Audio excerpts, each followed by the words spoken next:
Sinh tồn tự nhiên review, hãy đăng ký và theo dõi chúng tôi. Đây là động lực to lớn để chúng tôi tạo ra những video thật ý nghĩa gửi đến người xem. Chân thành cảm ơn. Hôm nay, khi nhiếp ảnh gia đến nhà Ali, bầu không khí trong căn nhà nhỏ có vẻ yên bình hơn những ngày trước. Không còn tiếng cãi vã gay gắt từ sáng sớm. Không còn những lời qua tiếng lại khiến bà Hilda phải đứng giữa khuyên can. Bên trong nhà, Parisa đang ngồi ăn sáng. Bữa sáng của cô rất giản dị. Một ít bánh mì mỏng, ăn cùng sữa chua và vài loại rau củ.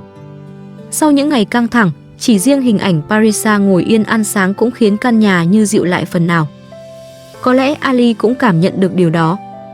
Anh bắt đầu kể lại chuyện hôm qua khi cả nhà lên thành phố. Nhân tiện chuyến đi ấy, Ali đã kiểm tra chân của mình. Bác sĩ nói rằng hai chân của Ali không đều nhau. Ali cho rằng có thể do trước đây anh từng bị đánh vào chân nhiều lần, nên bây giờ chân anh mới hay đau như vậy. Nghe anh nói, người ta mới hiểu rằng đằng sau dáng vẻ ấy, Ali cũng đang chịu những cơn đau âm thầm của riêng mình. Nhưng anh vẫn không dừng lại, bởi căn nhà còn quá nhiều việc. Parisa đang mang thai. Đứa bé sắp chào đời. Bà Hilda thì tuổi đã cao, sức khỏe cũng không còn vững. Vậy nên, dù đau, Ali vẫn phải đứng lên làm tiếp. Ali cũng nói rằng hôm qua khi Parisa đi siêu âm thai, bác sĩ cho biết sức khỏe của em bé rất tốt. Thai nhi khỏe mạnh và không có bệnh đặc biệt nào. Sau bao nhiêu lần tranh cãi, sau những lo lắng về mẹ kế của Parisa, ít nhất đứa bé trong bụng Parisa vẫn đang phát triển bình thường. Đó là điều khiến Ali nhẹ lòng hơn cả. Anh không chỉ vui vì em bé khỏe, mà còn như được nhắc nhở rằng mọi cố gắng của mình lúc này đều có ý nghĩa. Ali còn làm xét nghiệm máu cho Parisa. Bà Hilda nghe vậy liền hỏi khi nào có kết quả. Ali nói rằng khoảng 3 tuần nữa mới có. 3 tuần không quá dài, nhưng đó vẫn là khoảng thời gian khiến người ta hồi hộp. Bà Hilda lặng lẽ nghe, bà cũng cầu mong mọi thứ đều bình an.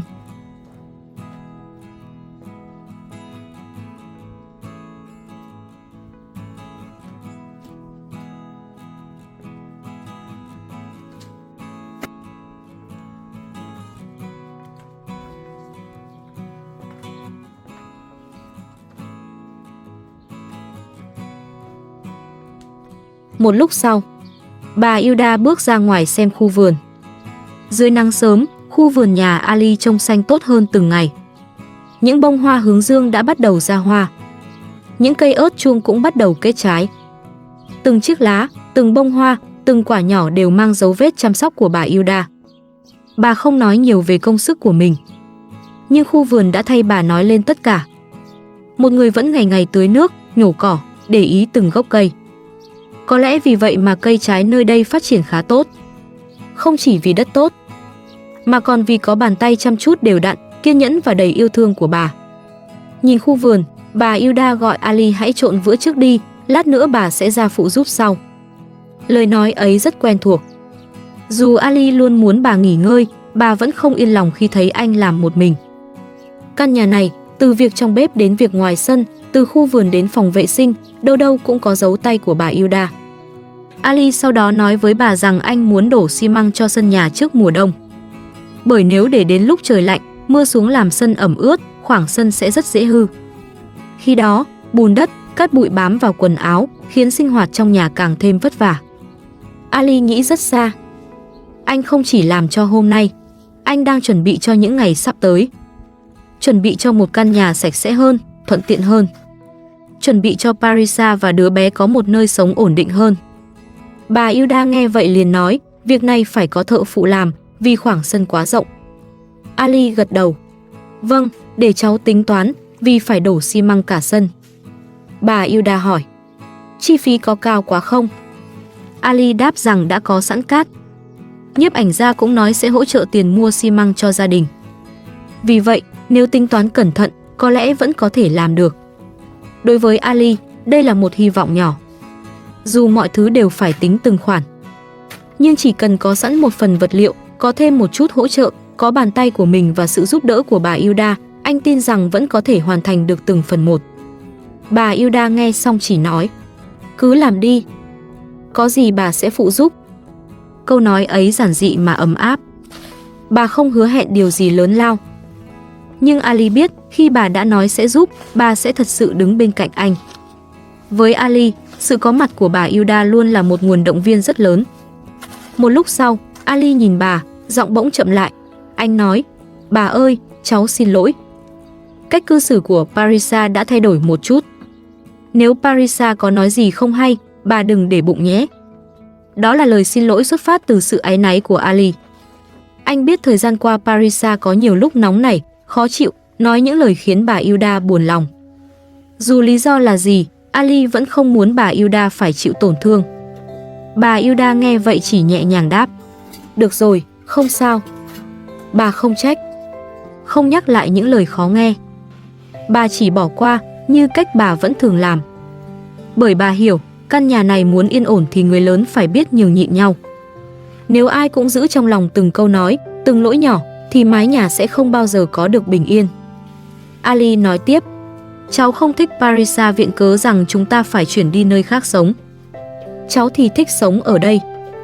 Trong lời nói ấy là cả nỗi lòng của Ali.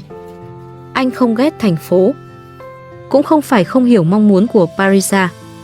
Nhưng nơi này là nơi anh đã bỏ công sức rất nhiều. Anh còn tính chuyện xây thêm căn phòng mới. Từng việc một đều gắn với hy vọng rằng nơi đây có thể trở thành mái ấm thật sự. Vì vậy, mỗi khi Parisa nói muốn rời đi, muốn bán đất, muốn sống ở nơi khác, Ali lại cảm thấy mọi cố gắng của mình như bị phủ nhận. Anh muốn ở lại đây, không phải vì nơi này hoàn hảo, mà vì trong hoàn cảnh hiện tại, đây là nơi anh có thể tiếp tục xây dựng. Từng chút một, bằng sức lao động của mình, bằng sự giúp đỡ của bà Hilda, bằng những gì anh đang có. Bà Hilda lắng nghe, rồi nói, bà sẽ không can thiệp vào cuộc sống của cháu. Hãy làm những gì cháu cho là đúng. Lời bà không dài, nhưng đủ để Ali thấy nhẹ lòng. Bà không ép anh phải ở lại, cũng không bắt anh phải rời đi. Bà chỉ trao cho anh sự tin tưởng. Bà có thể góp ý, có thể giúp đỡ, có thể ở bên cạnh. Nhưng quyết định cuối cùng vẫn phải là của những người đang trực tiếp sống trong gia đình ấy. Ngày hôm nay ở nhà Ali không có cơn bão lớn. Chỉ có kế hoạch đổ xi măng sân trước mùa đông. Và có một cuộc trò chuyện rất thật giữa Ali và bà Hilda. Có lẽ bình yên không phải lúc nào cũng rực rỡ. Đôi khi, bình yên chỉ là một buổi sáng không ai lớn tiếng với nhau. Chỉ cần trong khoảnh khắc ấy, căn nhà Ali lại có thêm một chút hy vọng. Và hy vọng rằng, dưới sự chăm sóc âm thầm của bà Hilda, không chỉ khu vườn ngoài sân xanh tốt hơn, mà cả gia đình nhỏ này cũng sẽ học cách lớn lên, vững vàng hơn sau từng ngày giông gió. Một lúc sau, khi căn nhà Ali vừa mới yên bình được đôi chút, Parisa lại bước đến bên anh. Gương mặt cô vẫn mang vẻ không hài lòng. Trong lòng Parisa, mảnh đất này dường như chưa bao giờ là nơi cô thật sự muốn gắn bó. Cô nhìn Ali rồi lại nhắc đến chuyện cũ.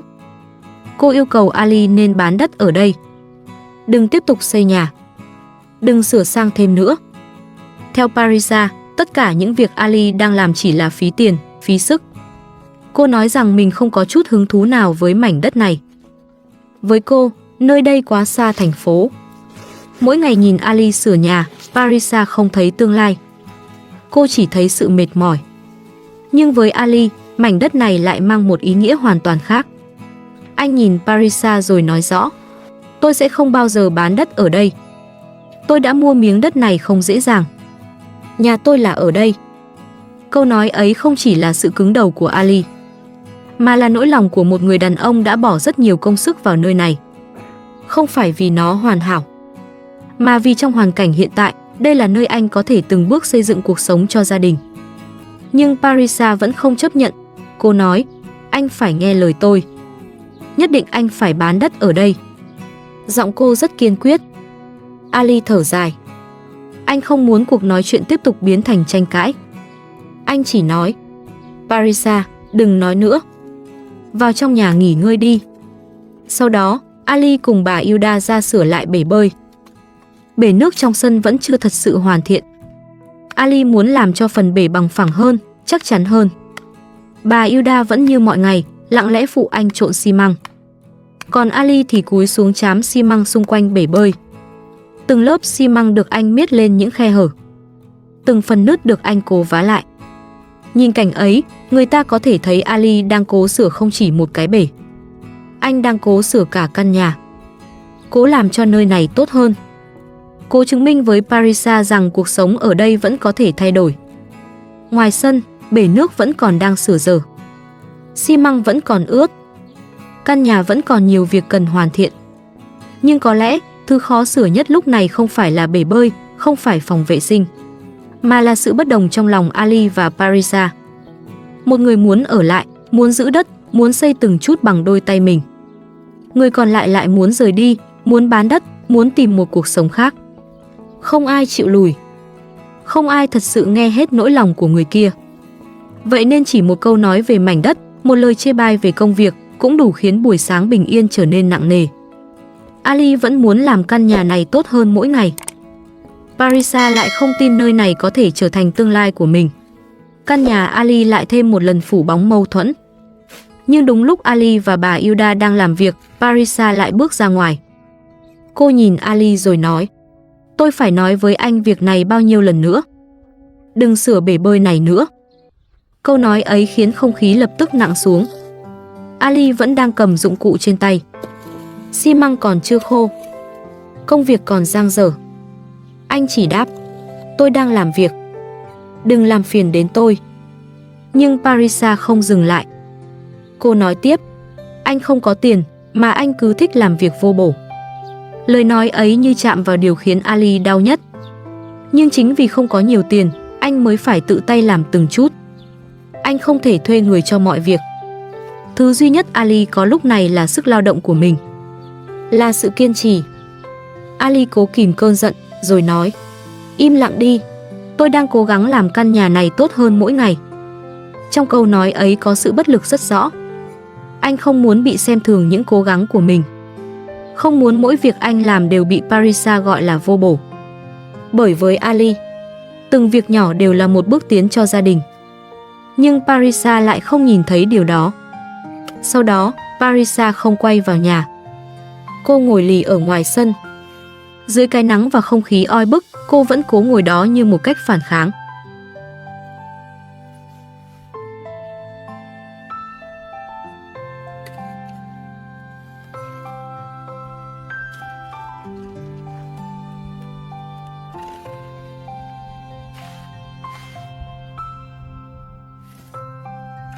Ali nhìn thấy vậy liền bước đến. Anh kêu Parisa hãy vào nhà. Anh lo rằng ở ngoài sân quá lâu sẽ ảnh hưởng đến thai nhi trong bụng. Dù đang giận, dù vừa bị Parisa nói những lời khó nghe, Ali vẫn không thể không lo cho cô và đứa bé. Nhưng Parisa không nghe. Cô lạnh lùng nói rằng chuyện của mình không liên quan đến Ali. Một câu nói ngắn thôi, nhưng lại khiến khoảng cách giữa hai người càng xa hơn. Parisa lại muốn tách mình ra khỏi anh, như thể mọi lo lắng của Ali đều không có quyền chạm đến cuộc sống của cô nữa. Bà Hilda thấy vậy cũng bước đến khuyên nhủ. Bà không trách Parisa, chỉ nhẹ nhàng bảo cô nên vào nhà nghỉ ngơi, đừng ngồi ngoài sân như thế. Bà hiểu phụ nữ mang thai rất dễ mệt, tâm trạng cũng dễ thay đổi. Nhưng càng như vậy, Parisa lại càng cần bình tĩnh, cần giữ sức khỏe cho bản thân và đứa bé. Thế nhưng Parisa vẫn không nghe. Cô còn bảo bà đừng quan tâm đến mình. Câu nói ấy khiến bà Hilda lặng đi, bởi bà chỉ muốn tốt cho cô. Từ ngày Parisa về sống trong căn nhà này, bà Hilda đã cố gắng giúp đỡ rất nhiều. Bà nấu ăn, dọn dẹp, chăm vườn, phụ Ali làm việc, rồi lại lo cho Parisa từng chút. Nhưng những ngày gần đây, khoảng cách giữa Parisa và mọi người cứ lớn dần. Và giữa cái sân đầy nắng ấy, người ta thấy rõ một điều. Những vết nứt trong lòng người, nếu không được lắng nghe và yêu thương đúng cách, thì dù có xây thêm bao nhiêu căn phòng mới, mái nhà ấy vẫn khó có được sự bình yên thật sự. Một lúc sau, đến giờ ăn trưa. Sau cả buổi làm việc ngoài sân, Ali cùng bà Hilda dọn bữa trưa ra. Dù vậy, đến giờ ăn, anh vẫn bước vào phòng gọi Parisa ra ăn trưa. Nhưng Parisa lại nói Ali đừng làm phiền mình. Cô nói mình không muốn ăn. Rồi trong cơn bực tức, Parisa nói một câu khiến mọi thứ trở nên đau lòng hơn. Cô hỏi bà Hilda là gì trong căn nhà này mà Ali lại phải nghe theo bà. Bà Hilda nghe những lời đó, lặng đi. Bà Hilda nghẹn ngào nói với Parisa: Con nói vậy làm bà thấy buồn quá. Giờ bà sẽ rời khỏi căn nhà này đây. Nghe vậy, Ali lập tức bước đến bên bà. Anh vội nói, chuyện không phải tại bà đâu. Nhưng bà Hilda đã quá tủi thân. Bà nói, Parisa lúc nào cũng giận dỗi và đổ lỗi cho bà về mọi vấn đề. Bà không muốn ở đây nữa. Ali cố giữ bà lại. Không, bà ơi. Nhà này là của bà. Bà không nên đi đâu cả. Với Ali, bà Hilda không phải người ngoài. Bà là người đã ở bên anh trong những lúc khó khăn nhất. Nhưng bà Hilda vẫn quay lưng bỏ đi. Ali vội đuổi theo bà ra tận cổng. Bà nói, Ali, để bà rời đi. Chúc cháu hạnh phúc. Nghe câu ấy, Ali càng đau lòng hơn. Anh nói ngay, không được, cháu không để bà đi. Nhưng đúng lúc ấy, Parisa bước ra. Cô kéo Ali lại, không cho anh đứng chắn ở cửa. Parisa nói cứ để bà Hilda đi. Câu nói ấy làm Ali càng tức giận. Anh kéo tay Parisa ra, rồi bảo cô biến đi. Sau đó, anh quay sang bà Hilda, cô nói rằng bà đừng để tâm đến lời Parisa. Nhưng bà Hilda vẫn không đổi ý. Bà nói, Ali, để tôi đi. Parisa lúc nào cũng cãi nhau với tôi. Cô ấy chỉ biết đổ lỗi cho tôi. Ali lắc đầu. Dù thế nào, anh cũng không để bà đi. Nhưng bà Hilda nói tâm trạng hiện giờ của bà không tốt. Bà cần rời khỏi đây vài ngày. Rồi Parisa lại bước ra. Cô nói nếu bà muốn đi thì cứ để bà đi. Ali lập tức quay sang Parisa. Cô im lặng. Đi vào nhà ngay cho tôi. Cơn giận trong Ali lúc này không chỉ vì Parisa hỗn hào với bà Hilda, mà còn vì cô không hiểu được bà đã hy sinh nhiều thế nào cho căn nhà này. Ali quay lại hỏi bà giận cháu hả? Bà Hilda đáp, không, tôi muốn hành vi của Parisa phải thay đổi. Tôi phải rời khỏi đây vài ngày. Câu nói ấy khiến Ali im lặng trong đau xót. Thấy bà nhất quyết đi, Ali chỉ còn biết năn nỉ bà vào nhà ăn trưa rồi hãy đi. Anh nói sẽ bắt Parisa xin lỗi bà. Nhưng bà Hilda lắc đầu. Đúng lúc ấy, Parisa lại bước ra và nói rằng mình không làm gì có lỗi. Câu nói vừa dứt, bà Hilda không còn muốn nghe thêm. Bà bước chân rời khỏi căn nhà. Bóng dáng bà đi qua cánh cổng, để lại sau lưng một khoảng sân đầy nặng nề. Ali đứng chết lặng ở giữa sân. Anh nhìn theo bà, nhưng không thể kéo bà quay lại. Rồi anh quay sang Parisa, giọng đầy tức giận. Mọi chuyện đều do cô mà ra. Đi kêu bà về cho tôi. Nhưng Parisa không làm theo. Cô bỏ vào nhà. Ali bước theo sau, không còn giữ được sự bình tĩnh. Anh nói, cô chỉ toàn gây rắc rối cho tôi. Cô chỉ biết gây chuyện thôi. Parisa đáp lại, bà chẳng có ích gì cho cuộc sống của chúng ta cả. Câu nói ấy càng làm Ali thất vọng. Bởi với anh, bà Hilda không chỉ có ích. Bà là người đã giúp căn nhà này có hơi ấm. Là người mà anh kính trọng. Là người đã âm thầm gánh vác rất nhiều thứ mà Parisa chưa từng nhìn thấy hết. Ali chỉ có thể nói, cô không nên nói gì thì tốt hơn. Sau khi bà Hilda rời đi, căn nhà như trống hẳn. Không phải vì thiếu một người, mà vì thiếu đi sự dịu dàng đã luôn lặng lẽ giữ mọi thứ không đổ vỡ. Ali rơi vào im lặng. Anh không muốn nói chuyện với Parisa nữa. Bởi có những lúc, lời nói chỉ làm vết thương sâu thêm. Anh bước ra ngoài, tiếp tục công việc còn dang dở. Những dụng cụ vẫn nằm đó. Xi măng vẫn cần trộn. Bể nước, sân nhà, những phần chưa sửa xong vẫn chờ bàn tay anh. Nhưng Ali phải làm tất cả một mình. Ali cúi xuống làm việc trong sự lặng lẽ. Còn Parisa chỉ đứng nhìn. Không giúp đỡ. Không hỏi han. Cũng không tỏ ra hối lỗi vì những gì cô đã nói với bà Hilda. Khoảng sân hôm ấy vẫn đầy nắng. Nhưng trong lòng Ali, mọi thứ như lạnh đi. Bởi có những mất mát không cần phải lớn lao mới khiến người ta đau. Chỉ cần một người từng luôn ở bên cạnh mình lặng lẽ rời đi, căn nhà đã trở nên trống trải đến lạ. Và có lẽ, sau ngày hôm nay, Ali sẽ hiểu rằng sửa một căn phòng, một cái bể hay một khoảng sân còn dễ hơn rất nhiều. So với việc giữ lại sự bình yên trong một mái nhà, khi những người sống dưới mái nhà ấy không còn biết trân trọng nhau.